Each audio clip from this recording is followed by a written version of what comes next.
Okie dokie. We should back? be live. We're going to give everyone a couple of seconds to come back. Nice. Sorry about that. I was kind of telling Julie, let's see if we can keep this to under an hour, shall we? And of course, we could not. That was naive. Okay, people are coming. People are coming back.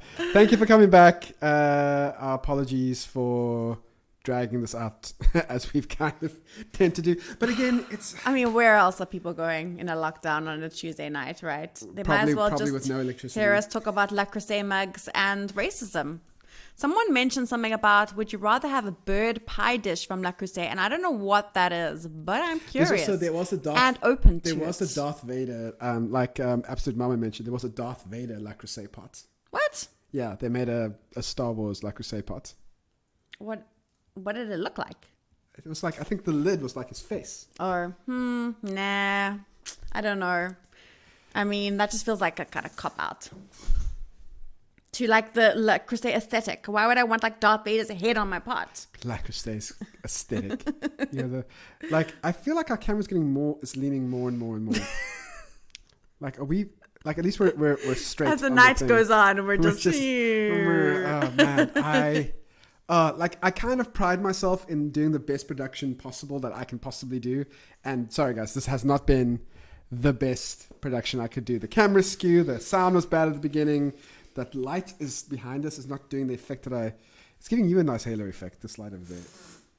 You see that? I do. That's that nice shiny effect. Kind of looks like moonlight.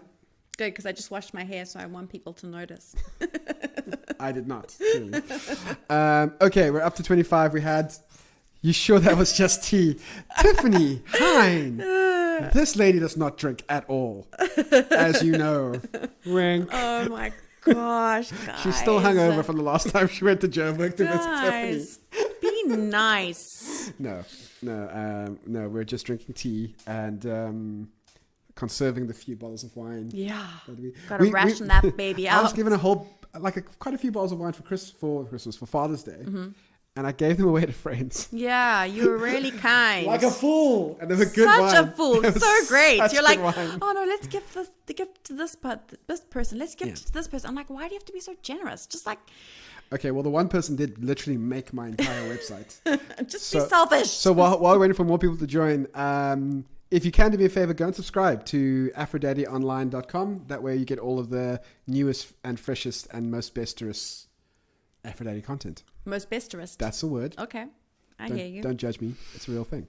Okay, so should we recap for everyone as Tiffany they join? says Julie would never drink. Yeah, never. Of course not. Never, ever. We don't need a recap because we literally just said these things 2 minutes ago. Okay. But we were talking about the locus of control. Okay, so... So are you saying locus or locust? It is not a bug. Like bugs are... No. So I think... It's the locus of control! No! So I think, we were speaking about the worlds that we create for our children. And sometimes, and what I was almost anticipating hearing back, and we're talking about, putting the burden of racial diversity on your children by potentially putting them into a very... diverse school if you've got that option. And I know in like, for example, in Joburg, there's some really diverse schools that are diverse where people are probably more on an equal socioeconomic footing. In Cape Town, there's not really, it doesn't really work like that. It is very much race and class are very, very closely connected, and it's just deeply disappointing. But I'm almost anticipating hearing back from people saying, okay, but hold on a second, Julie, like, you've just done the school thing, getting your kids into school, we don't have a choice, we live in this area and the education department has catchment areas, and this is the school that is the one that my kid has to go to, and it's not that diverse, and how can I as one family change an entire schooling system and the entire society and the entire economy and everything exactly and to that I think absolutely I empathize and agree and I understand that it's really, really difficult to take on a schooling system if the schooling system that your child has to go to, and there really isn't really, really isn't an option. And I think only you can have that conversation with your partner. And I'm not saying that one needs to choose the most diverse school at all costs, because I think, you know your child and the needs your child has. But I would want to just put that on your mental radar if you are. It needs to be in the conversation at the very least. I think, really does. And it's kind of something that one needs to open one's eyes to and look beyond the school's annual report. What do they call the version of an annual report at a school? What's it called? What's it called? I don't know. That thing that you get. The yearbook? Yes. That's what Americans call it. Is that what it's called? Yeah. I've got annual reports stuck in my head. So sorry, Christy, we're not miracle workers, okay? Yeah. But so I would say don't look at the annual report, because schools lie flat out mix up and often do that kind of token representation that we were speaking about, where they pull the one black kid from the class and the one colored kid and the one Indian kid and you see them one Chinese kid and the white kid, and they're in all the same photos. Those poor 5 kids are used. School magazine. School magazine. Thank you. That was it. Or also the reverse, the other side's also true, where some schools punt like how great the school is, and you might be thinking, okay, well, my kid might not be getting a diverse schooling experience, but they're getting a great schooling experience, and sometimes that's not as great as you think it is going to be. Yeah. So am I making sense? Kind of. Like, basically, because what we're saying is oftentimes you have to choose. It feels like a choice between giving your kid a great education and giving your kid a diverse school experience, and sometimes that's not as clear cut and binary as we like to think it is. Yeah. So just because a school looks really good on the outside doesn't mean it really necessarily is on either measure. Yeah. And you need to do the work as parents. You need to have a real look. So I say don't just read the school magazine. Go and have a look. Go on an open day, or maybe not on an open day, because see if you can pop in at, maybe not unannounced, because I don't think that's really allowed, but go and observe a sports match. Go go and get a sense for the school. Speak to parents. I think there's speak to ex-pupils. There was a whole Instagram feed. If you missed it, you really should. It's terrifying and illuminating, called They Silence, We Amplify, where people have past pupils and some present, but mostly past pupils, have called out racism at their schools. And as someone who's very proud of the school that I went to, it was heartbreaking. But then I go back and go, hold on a second. Yep, I could see how that happened. And what was really horrific was looking at the date stamps of when this anonymous person was at school, and it was 2 years ago they matriculated. So the school thing, I do think I don't want to let us all off the hook too easily. I'm going to get to Locus of Control, but I don't want to let us all the hook too easily, because I do think it's but my child, as a parent, I need to give my child the best education, and that can only happen at school X or school Y.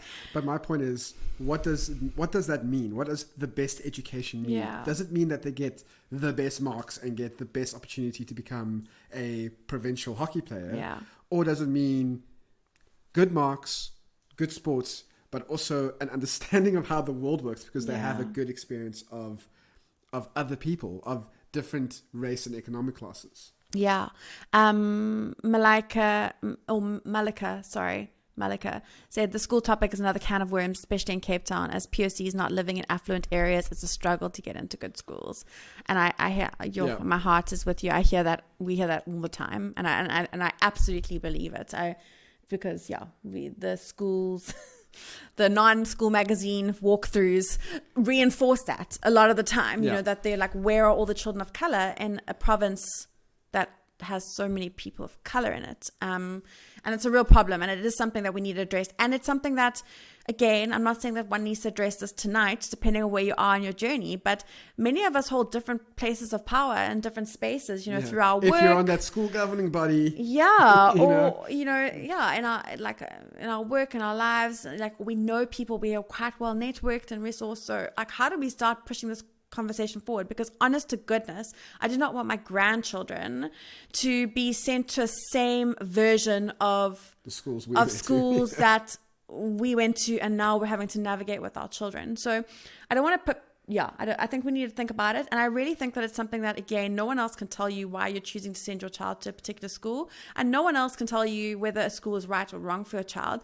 But in terms of the concept that I spoke in the first half, or we spoke about inside out, we're looking at the approach of really just knowing what your heart is telling you and believing, and interrogating the feelings that you have for certain people of different race groups. You need to do that with school. Like, why do I believe that this school is better? And what does it say? Or worse. I had a friend say, we would have considered school X, but like we heard it's very Muslim. And I think what you're saying actually was it's really colored. And it's very, I think she it's was very Rondebosch East. The way she was, and like the tone she was using was like, that's not really what she wants to be associating with. So we need to examine that, and only you can speak to that. Like, we're not going to judge you. We can't speak about that. So then the concept of we might judge you. So if you get it wrong, we might judge you. Like we judged your friend. Like, okay, we might judge. I'm not gonna lie. Like, this is where Terrence starts to get hectic, and I'm gonna try and keep calm this time. I kind of promise I would not get ranty, but there is no more time to faff around with this. Okay, there's no more space. We have no more years, because there's always we need to give people space. We need to give people time. We gave people space and we gave people time. They didn't do the work. We are at crunch time. Okay. Yeah. We like, the clock has run down. We have one shot left. And I really do think that. I really do feel like we are the generation of parents that have no choice but to get this right. Yeah. So yes, we can, not judge and give space and help people along. And even I said that we want you to not feel like you can't make a mistake, but also like you need to do that hard work, and you need to get it done soon. Yeah. Because we don't have time to screw around anymore. Yeah. And the downside is experiences that we've heard, and I'm sure people of color who are on this thread, if they're gracious enough to share their stories, which really you absolutely don't have to, will have these stories. I do not want, I'm white, but we're raising children of color. And I've said this before in another podcast thing that I was on for work, that our son got into a number of schools, good schools, and I was really hurt by some of the reactions from friends who kind of gave me the nod and the wink that he got in because he's black, and the schools need black kids because not all of their kids got into the same schools. Despite the fact our kid is, and I'm not just saying this because I'm his dad, I mean, I'm saying this because I'm his dad, super bright, super good at sports, and any school would be super lucky to have him. But I don't want my child, who I care deeply about, as every person of color on this thread cares deeply about their children, to have a complex of when he does do well, potentially he does have leadership material, and maybe he does get chosen to be a prefect, to be considered like, you were chosen for a prefect because you're black. You were chosen for the cricket team because you're black and we need black players. Like, I don't want that burden to fall on our precious little boy who's only just started in the year of a pandemic, his school journey. So maybe I do back your rant there and just say, like, parents who've got kids who are our children's peers and who are the children of color in this thread, your peers, if you're raising white children who are the peers of our children, like, please get busy. Please get busy. Do the work. I don't want your kid going to their friends on the side saying, yeah, you know why Liam got chosen, right? Because he's black, or because or saying something about his hair, or BEE, or like, no, it's not cool. Please, like, be allies to us. Do the work. In the same way that we have two boys, I fully understand that when it comes to issues of misogyny and patriarchy and GBV, it is 100% my responsibility to make sure my boys do better. We need to do that work with our boys. I wouldn't expect that from parents of girls. Parents of girls shouldn't have to do the work when it comes to this particular issue. Yeah. There's stuff that they can do, obviously, but still, it's up to us. Yeah.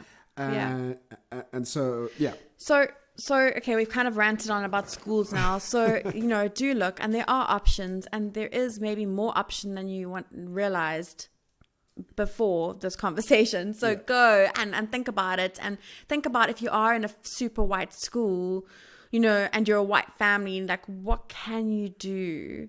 Like, how do you be a part of change? Which parents do you need to invite into your friendship circles so that together you can plan how to revive the PTA with them? Not so that you can pull them onto the PTA to be a token black parent because you feel bad. Like, so start thinking about it like really deeply. But those are the spaces that I'm going to give we're going to like lay off a little bit and say that sometimes the schooling thing is complicated. It's not right? clear. Yeah, there's a lot of other issues that feed into that. And that, for example, if your kid only got in, maybe didn't get into 3 more diverse schools and only got into a super white school, your kid needs an education, and you put your child first, and we 100% understand that. Yeah. So speaking back to the area of locus of control is sort of, what is the circle? What can you control? What is within your control and what is out of your control? Because you need to then put your energy and attention into what you can control. So maybe you cannot control the fact that your child is going to school X. Yes, locus of control. Yes. Yes, that's exactly what it is. Like cockroach of control, but it's a locus, no, not a cockroach. Maybe you should change it to circle of control, because your locus is very close to locus. People will remember it.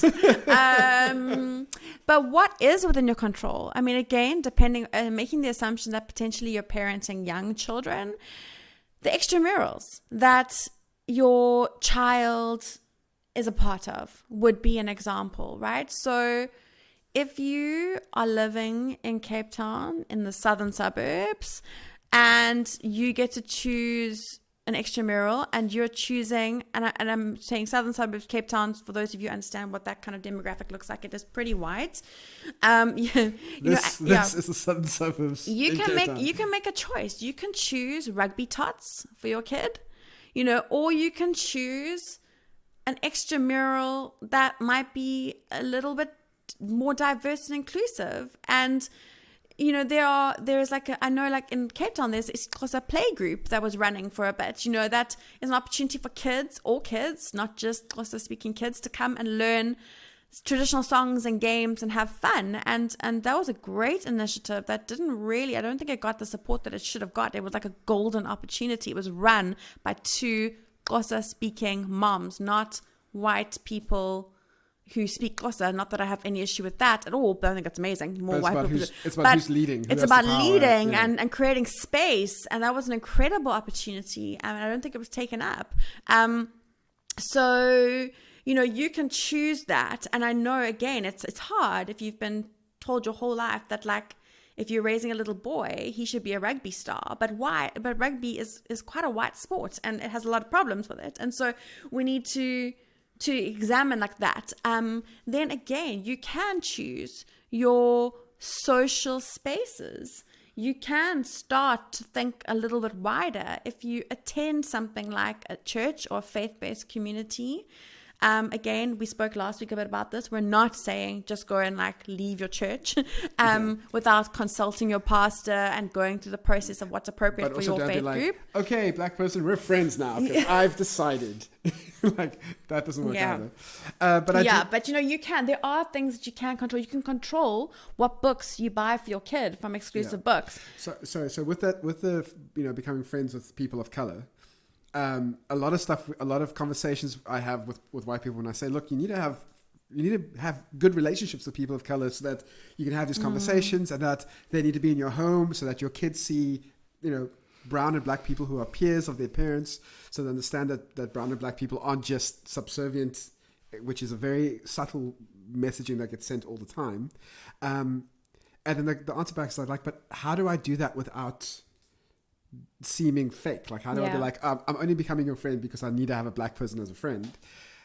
I think the answer to that is actually what we were saying at the beginning. When you've done this work, when you've started to change the way you think about people, when you started to understand people's history and culture better, when you've done all that learning, and you know they don't owe you anything, and you don't owe, that they don't owe you anything, and you treat people with respect and decency, you'll be surprised at how quickly you make friends with people of color. Yeah. It's because you become approachable, you become a safe person to talk to, and it might take a bit of time, but very quickly it'll be like, okay, cool, that person's pretty, like, I feel like I can have a conversation with that person, and they get it, and they don't say things that kind of put my back up, and it happens. Yeah. But again, if you want to do it in a way that's not fake, that isn't performative, you need to do that work first. Absolutely. and let it happen naturally, because you've done the work already.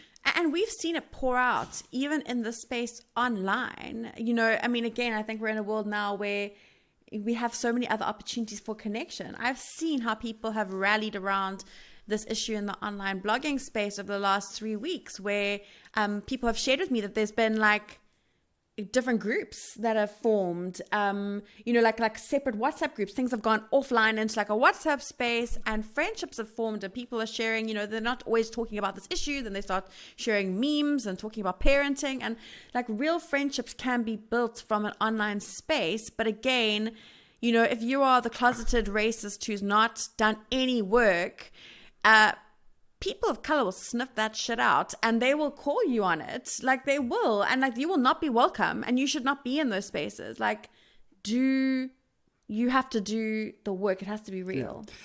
So yeah, you know, Julie's really serious when she swears. I don't do it often, but I use it for effect when I have to. Oh man, it hits, that bomb gets dropped, that S-bomb, woo, baby. The one problem I do have with the online friendships is that it's hard, like, about what we're talking, you know, regarding what we're talking now, about how your kids see that. It's sometimes hard for your kids maybe to see the online relationships that you have. But they move into offline. Yeah, but you have to be active about that. So Yeah. you might be like, oh, I actually do have. Chris is like, Julie said shit. Oh my goodness. I did. Racism makes me angry. So you need to be there. There is a level where you have to be deliberate with going, okay, well, when we can see each other again, or I'm going, hey, by the way, I'm going for a walk in the park. I'm going for a walk. We're at a lockdown level where we can walk in public together. Let's go as a family and go for a walk, or whatever. You do need to have that deliberate offline interaction where your kids see two adults of different races treating each other with respect, with the respect that peers give to each other, with no power dynamic between them, and what that looks like, and that it does exist. Yeah. But I do think that parenting gives you an opportunity. Like, kids aren't easy in, like kids and puppies, you know, like it's kind of like you can choose to take your kid out to Kirstenbosch, where the membership fee excludes many, many, many people, and really Kirstenbosch can be very, very white, barring tourists of color. Or you can choose to take them to Greenpoint Park and play in the toddler area there, which is still an incredibly beautiful, open, free public space, but definitely draws a more diverse crowd. And you can, I really do think that, again, if your intention is your intention will pour out from what you have learned and your desire to do better. I really do believe that it works like that, that then you will sit and, you know, while your child is climbing on the jungle gym next to a child of, you know, a child of color, you will naturally be like, oh my gosh, your kid's crawling, like, or walking. Mine's only just learning to toddle. You know, like, children give us an opportunity to form connections. I think I've made so many friends through my boys over the years, but we choose to step out of the bubble. As white people, we need to make that choice, because it's very easy, and it's bizarre because our bubbles must be fairly small, because again, we are such a minority in this country. But 9%, 8.3%. But those bubbles are powerful, and so you do have to step out. But the more you step out, the more you gravitate to people, the more conversations happen. You're not going to become BFFs with every person of color you meet at the park, but you might meet one whom you chat to. You might choose to go to something maybe not as random as a park date, but maybe something a bit more regular. Like I know some libraries have storytelling times. You can choose to go to Weinberg Library, or you can choose to go to like Alani Suburb Library. You will get a different experience. That is within your locus of control. You can choose. Yes, it may inconvenience you. You may have to drive 15 more minutes down the road, but it will create a different experience. And for example, if library hour is every Monday, and the same parents are coming, that is how relationships happen organically. Yeah. No, that's true. I find the reason why I was laughing is because we're talking about putting yourself out by like 15 minutes. Meanwhile, we're talking about, people of color taking taxis and taking forever to get to a place as wonderful as Weinberg Library. And also, and again, I don't want to bringing the hammer down too hard, but people of color have been doing this forever. Like every person of color here knows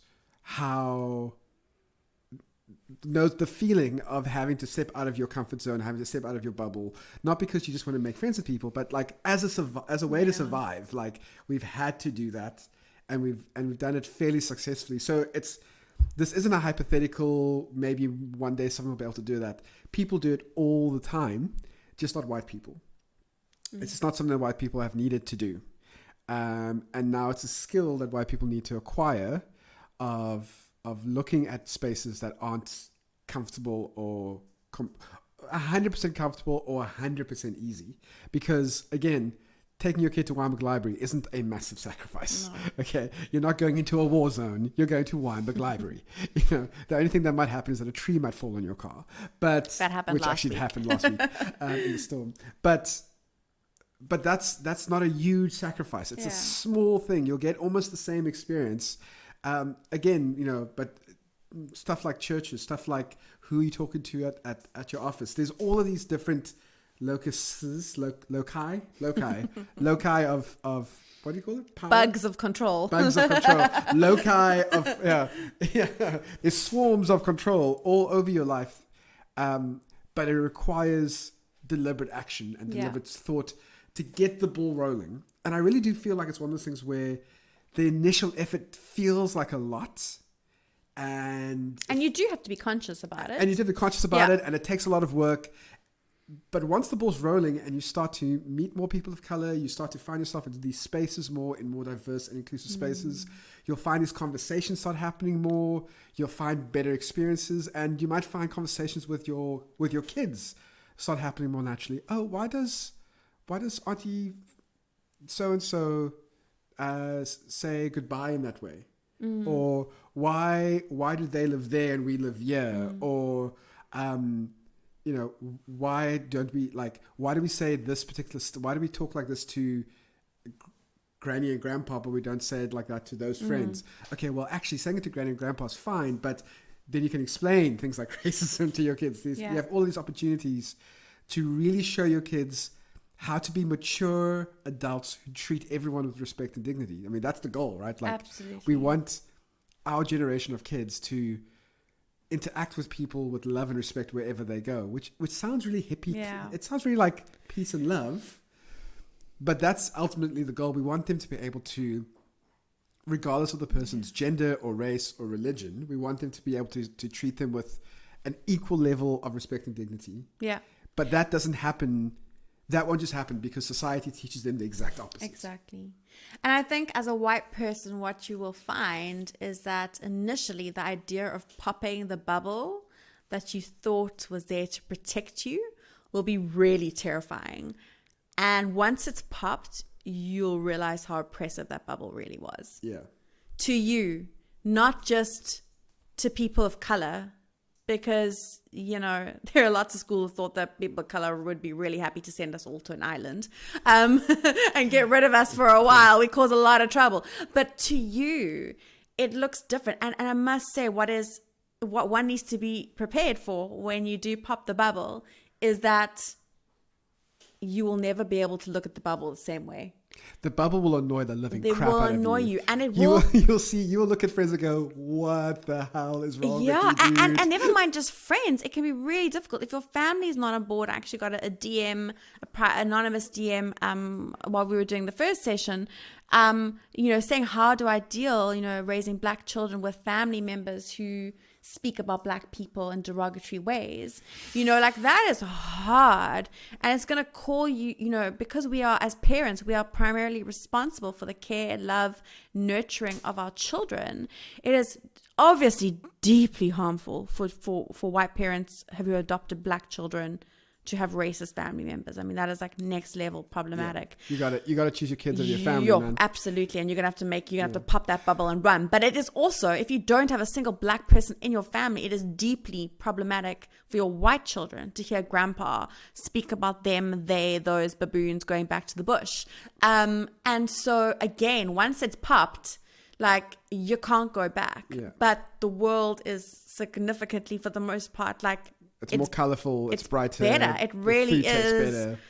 Yeah. It's just, you can't go back. And you will have experiences that, like, now, for instance, we'll go to a restaurant, and in Cape Town, if you're going into like even like a semi-nice restaurant, not even like a nice one, just like one that we can afford, I'll be the only person of color there, and Julie will notice it first. We'll walk in and Julie will be like, okay. Yeah.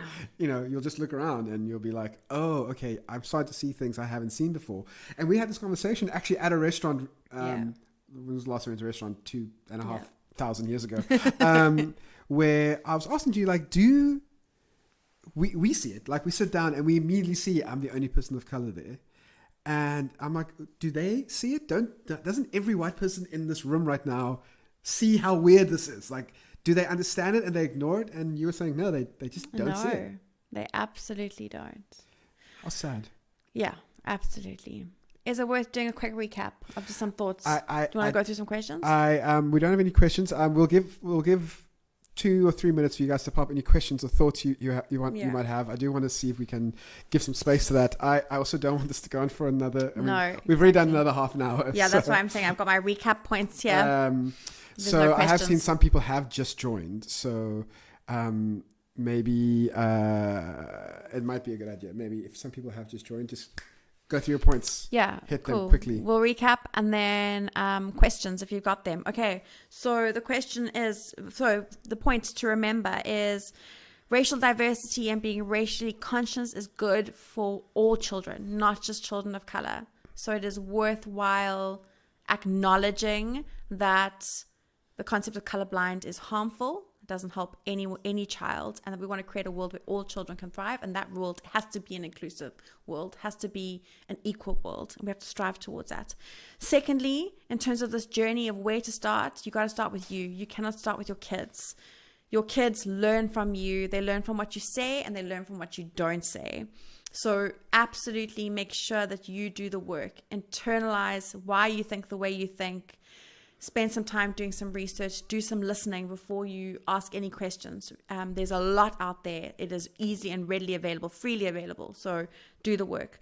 The third thing is to audit your life. So once you've done some thinking, you want to be a part of this journey, audit your life. And you can only improve from acknowledging where you're at, where you and your family is at. And that is hard and uncomfortable, but you've got to do it, and it'll be really eye-opening. Maybe there'll be pockets of places in your life that are quite diverse. For example, maybe you go to a diverse church, or your kids are Cubs, and that Cubs group that they're part of is really diverse. But there might be other parts where you're like, holy crap, there are no people of color in this space. But again, you can only improve what you know of.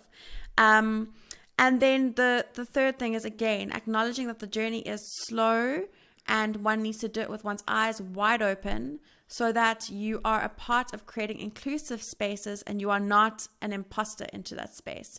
Because if you thrust yourself as a white person into spaces that people of color deem safe for themselves, And you're not a safe white person. Yeah, and you're not a safe white person. You haven't done enough work that can be deeply harmful and take you 10 steps back as well. So if you've got a group of friends at work, there's like a clique of black women or black friends, colleagues at work, don't just think you earn the right. You don't earn the right to join them at the lunch table. You've got to prove yourself, and that might take some time. And again, they will see when you start to do the work because it will start bubbling out of you, right? And the last thing was the bubble, the concept of the bubble, is that, again, be aware that the bubble is very alluring. Those of us who've grown up in the bubble, we've loved the bubble. It's provided everything we've needed as white people. But you need to take that step, acknowledging that the bubble is going to pop. And you will then realize that the bubble that you thought was there to protect you is actually really oppressive.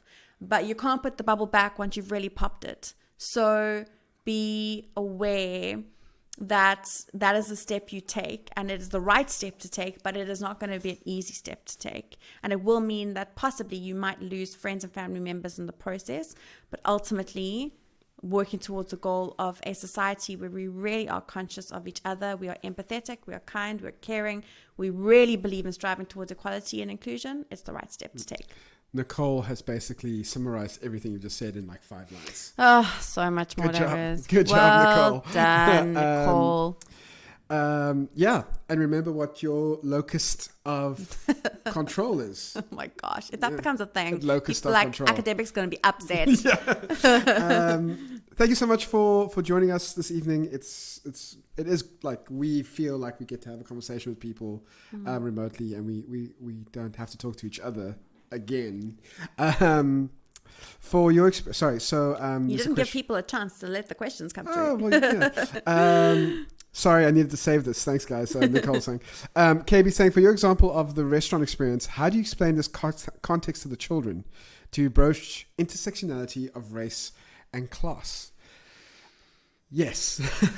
So, for instance, I think the restaurant example doesn't really work because it was just you and I. But the example we do have is Tuesdays when it's bin collection, it's rubbish collection days. We put our bins out before we leave for school. As we leave for school, there's usually 3 or 4 homeless people walking up and down the street going through the bins. In this example, the first question is always, why are those people going through our bins? The answer is, well, they're very poor. They don't have anything. They're looking through people's rubbish for stuff that they can maybe sell, or for food, or for anything that they can use to help them get through the day and to survive. Okay, so that's kind of the quick answer compared to the long answer I give them. The follow-up question is, why do they all look like me, Dad? This is Liam saying, why do they all look like me and they don't look like Eli or Mom? And then we start to talk about the fact that, well, the reality is almost all poor people in our city and in our country are people that look like you, Liam. And the reason why that is because there was this horrible thing called apartheid. Which he knows about because we're reading Nelson Mandela's Long Walk to Freedom, the children's edition. There was a long time in this country where there were rules put in place that made sure that people that look like Liam, and this is also when Eli was in the car. Eli was in the car with us. He's hearing this. There was rules that were put in place that made sure that people like Liam, people that look like Liam, were always going to be poor. They did that on purpose. Boys, do you think that's okay? Do you think that's fair? No, Dad, that's really not fair. You're right, boys. That's not fair. But unfortunately, even though those rules are gone, we're still dealing with the effects of that. And it's still very hard for people to get out of, to help themselves to get out of the cycle of poverty. So you know what that actually means for us? It means that we need to help people when we can, my boys. Like, we need to do whatever we can do to help people, we should do to help people. What do you think? Like, and then there's a back and forth. And then I found that they're satisfied with that answer. And they're also incredibly empathetic. I think a lot of those conversations, they don't have immediate answers because they're processing, but they come back. They're incredibly empathetic to other people, and they see it. They see suffering in the world. They really do, and they're affected by it, and they want to be a part of the change. And they're like 4 and 6, So it's we have to have those uncomfortable conversations, and they've really, really, really suck. Sometimes it feels like the fact that we have to have them, not the conversations themselves.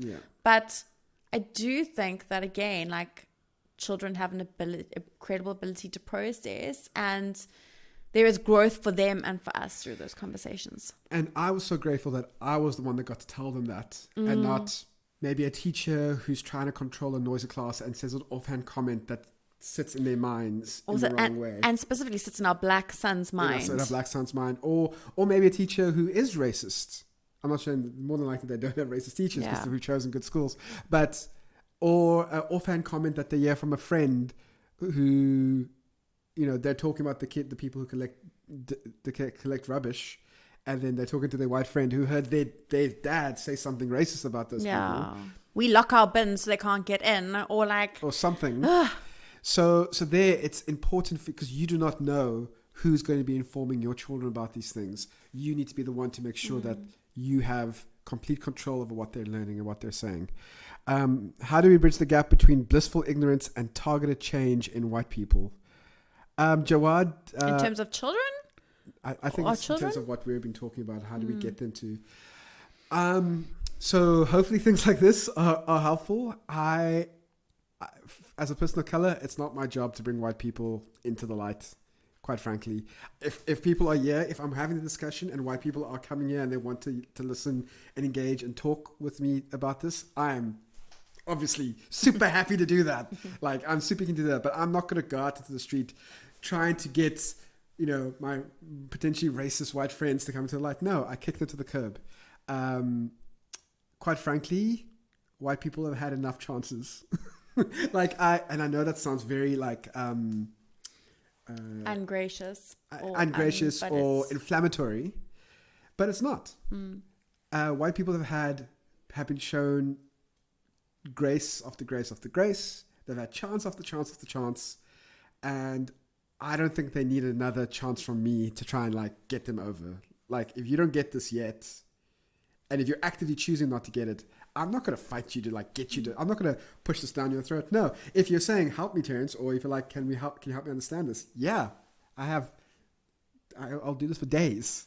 Clearly, the Miller's mom saying our kids deserve more credit, special little people. Yeah, I agree. I think you will be surprised at how much not just how much your kids understand, but the way they understand it. The way they go, okay, well, that's the way the world is. And is that fair? No. Okay, what can I do to change it? And great, let's go for it. Let's move on. Like, that's just the way your kids engage with these kinds of stuff. So, and the way you explain the people going through our dustbins conversation is a good way of what is age appropriate for 4 and 6 year olds. We're not saying that like one needs to be like, you know, constantly like traumatizing children through harsh realities. Although I must say, hearing some of my black friends speaking about what they have to, the kinds of conversations they have to have with their children, it's like, to my white ears, sometimes it can be like, oh, whoa, that feels like harsh. But then I'm like, holy moly, like, this is survival stuff. Like, you know, sometimes like for survival, if you believe you need to train your kids to survive, you know, you then have harder conversations with them.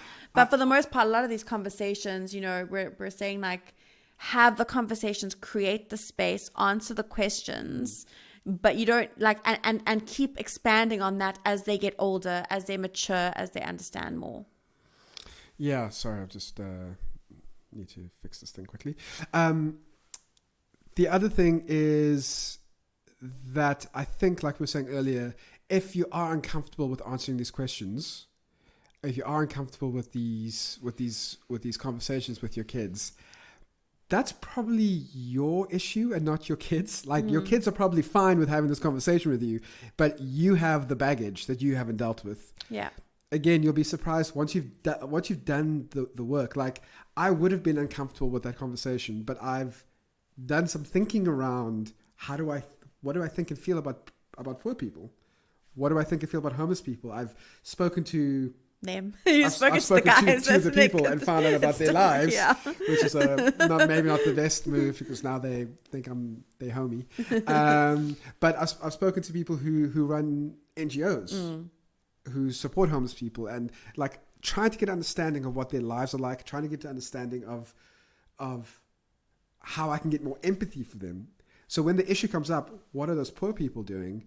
I can answer out of empathy. My answer is honest and real, but it's empathetic to the marginalized people. Yeah, and the bigger societal reasons, it's not because they're lazy. You're not like, they're lazy and not working, they prefer to go through our bins. Like, that is obviously not the answer, and yet that is what some children are being fed, and they might not be being fed that directly in words, but they're overhearing their mom and dad talk about, you know, the desperate need for bin guards so those people don't make a mess on our pavement. Like, they hear that. Yeah.